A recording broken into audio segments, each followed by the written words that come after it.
তাআলা পবিত্র কোরআনে কারীমের মধ্যে ধারাবাহিক তুলে ধরেছেন। খিজির আলাইহিস সালাতু ওয়াস সালামের সাথে চলতে শুরু করলেন, এরকম ভাবে মুসা আলাইহিস সালাতু ওয়াস সালামও চলতে শুরু করলেন, ওনার খাদেম ঈসা ইবনে নূন চলতে শুরু করলেন। চলার পথে একজন মাঝির নৌকার মধ্যে উঠলেন, নৌকা পার হইছে, নৌকা থেকে নামার সময় খিজির আলাইহিস সালাতু ওয়াস সালাম এই নৌকার তলি এরকম লগি দিয়া খসাইয়া থুয়ে গেছে। জোরে বলেন না আল্লাহু আকবার।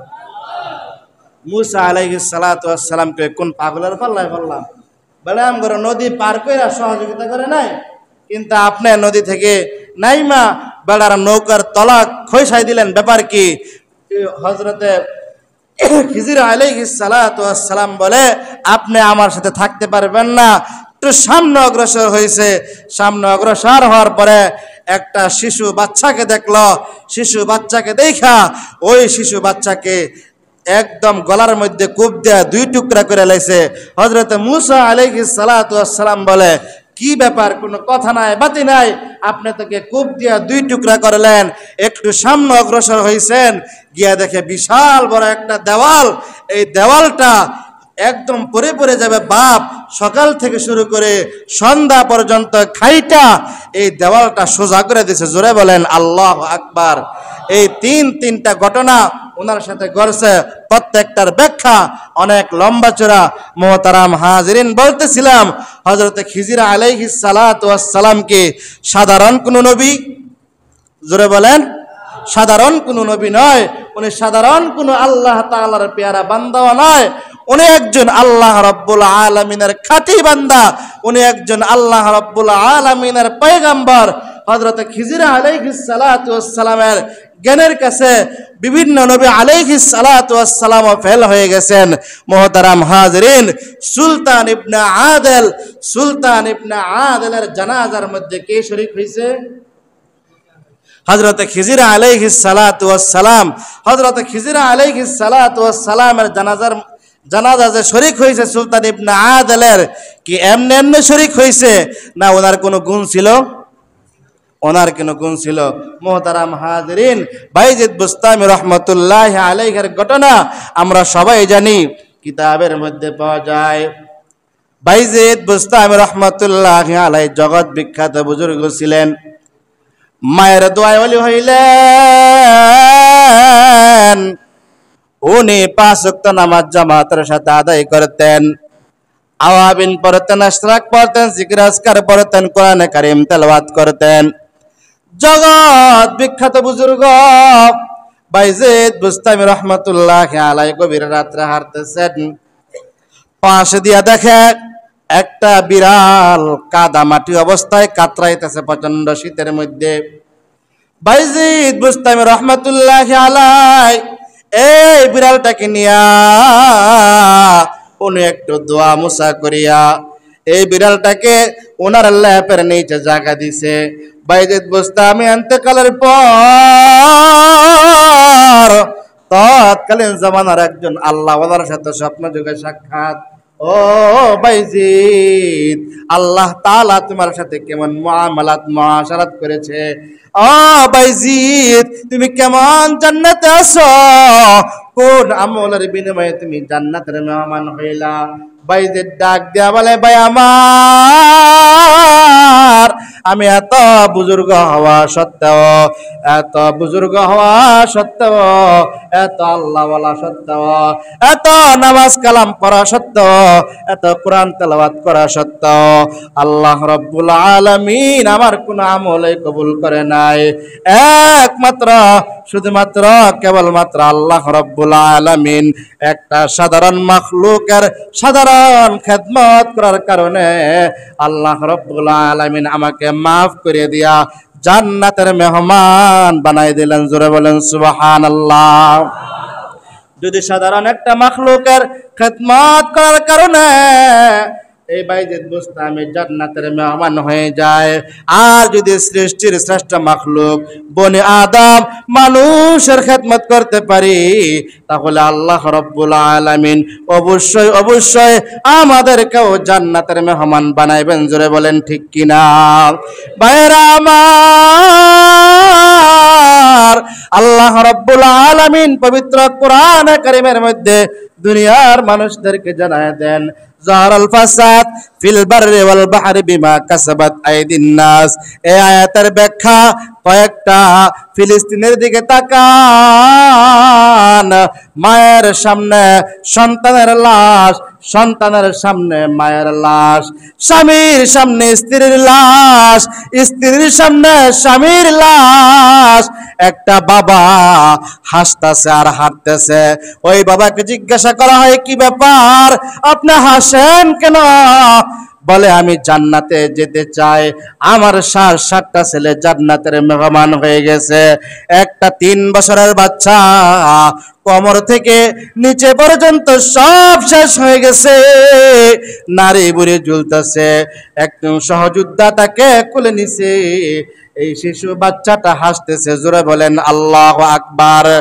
এ মুসলমান আল্লাহর গোলাম, 7 বছর থেকে 6 বছরের একটা বাচ্চা 1 ফোঁটা পানির জন্য দৌড়ায় আর বলে, আনা দাখলাল জান্নাহ, আনা দাখলাল জান্নাহ, আনা দাখলাল জান্নাহ। আমি মরতে চাই, আমি মরতে চাই, আর মরে জান্নাতের মধ্যে প্রবেশ করতে চাই। জোরে বলেন আল্লাহু আকবার। এই ছোট বাচ্চাকে জিজ্ঞাসা করা হয়, তুমি কি জন্য মরতে চাও? বলে, আমাদের এই শহরে খাবারের অভাব, জান্নাতের মধ্যে খাবারের কোনো অভাব নাই, জান্নাতের মধ্যে খাবারের কোনো অভাব নাই, সুতরাং আমি মরতে চাই আর মরিয়া জান্নাতে যেতে চাই, জান্নাতে গিয়ে আমি খাবার খাইতে চাই। জোরে বলেন আল্লাহু আকবার। ফিলিস্তিনের মুসলমানদের অবস্থা খুবই খারাপ। এই জন্য সদা সর্বদা তাদের জন্য দোয়া করার দরকার আছে না নাই? মোহতারাম হাজিরিন, বলতেছিলাম সুলতান ইবনে আদেল একজন সাধারণ মানুষ। তার ঘরের মধ্যে খাবার ছিল না, তার ঘরের মধ্যে ঠিকমতো কাপড়ও ছিল না। সে ভালো মন্দ তো খাবো অনেক দূরের কথা, 3 বেলা 3 মুঠ পেট ভরে ভালো খাবার খাইতে পারে নাই। সেই সুলতান ইবনে আদেলকে, আদেলের জানাজা পড়ানোর জন্য আল্লাহ রাব্বুল আলামিন 250 কিলোমিটার দূর থেকে বাগদাদের বাদশা জুনায়েদ বাগদাদি রহমাতুল্লাহি আলাইহিকে পাঠাই দিলেন। সেই সুলতান ইবনে আদেল জানাজা পড়ানোর জন্য আল্লাহ রাব্বুল আলামিন সরাসরি হযরত খিজির আলাইহিস সালাতু ওয়াস সালামকে পাঠাই দিলেন। জোরে বলেন আল্লাহু আকবার। এমনি এমনি পাঠাই নাই, ওনার মধ্যে কয়েকটা গুণ ছিল। ওনার মধ্যে 1 নাম্বার গুণ ছিল, সুলতান ইবনে আদেলের 1 নাম্বার গুণ ছিল, উনি সব সময় নিজেকে নিজে ছোট মনে করতেন। জোরে বলেন আল্লাহু আকবার। সুলতান ইবনে আদেল সব সময় নিজেকে নিজে ছোট মনে করতেন, কারণ আজকে যা আমি জুমার নামাজ পড়িয়া বাড়িতে যাবো, এর কোনো গ্যারান্টি আসেনি। জোরে বলেন। আসুন নামাজের আগে কার জানাজার নামাজের এলান হবে, এ আমরা কেউ বলতে পারবো? কেউ বলা সম্ভব না। সুলতান ইবনে আদেল সব সময় মরণের কথা চিন্তা করিয়া নিজেকে নিজে ছোট মনে করতেন আর মানুষের কাছে গাড়টা নিচু করে দিতেন। এরকম ভাবে সুলতান ইবনে আদেলকে জিজ্ঞাসা করা হলো, ও সুলতান ইবনে আদেল, আপনাদের এলাকার মধ্যে একজন আল্লাহর ওলি, একজন বুজুর্গ, আপনি কিভাবে এত নরম হন? সুলতান ইবনে আদেল বলেন, মান রাফাআনি ফাকাদ রাফাআহুল্লাহ। যে ব্যক্তি মানুষের কাছে গাড়টা নত করে দেয়, আল্লাহ রাব্বুল আলামিন, আল্লাহ রাব্বুল আলামিন ওই ব্যক্তির উপরে এরকম ওই ব্যক্তির গাড় সবার মাঝে উঁচু করে দেয়। জোরে বলেন সুবহানাল্লাহ। সুলতান ইবনে আদিলের আরো কিছু গুণের মধ্যে একটা গুণ হলো উনি সব সময় মানুষের উপরে দয়া করতেন, রহম করতেন, নিজে না পইরা অন্যকে পড়াইতেন, নিজে না খাইয়া অন্যকে খাওয়াইতেন, অর্থাৎ বেশি বেশি দান সদকা সহযোগিতার হাত বাড়াইতেন, অর্থাৎ মানুষের উপরে দয়া করতেন। হাদিসের মধ্যে আসছে লা ইয়ারহামুল্লাহ মান লা ইয়ারহামুন নাস, যে ব্যক্তি মানুষের উপরে রহম করে না তার উপরে আল্লাহ রহম করে না।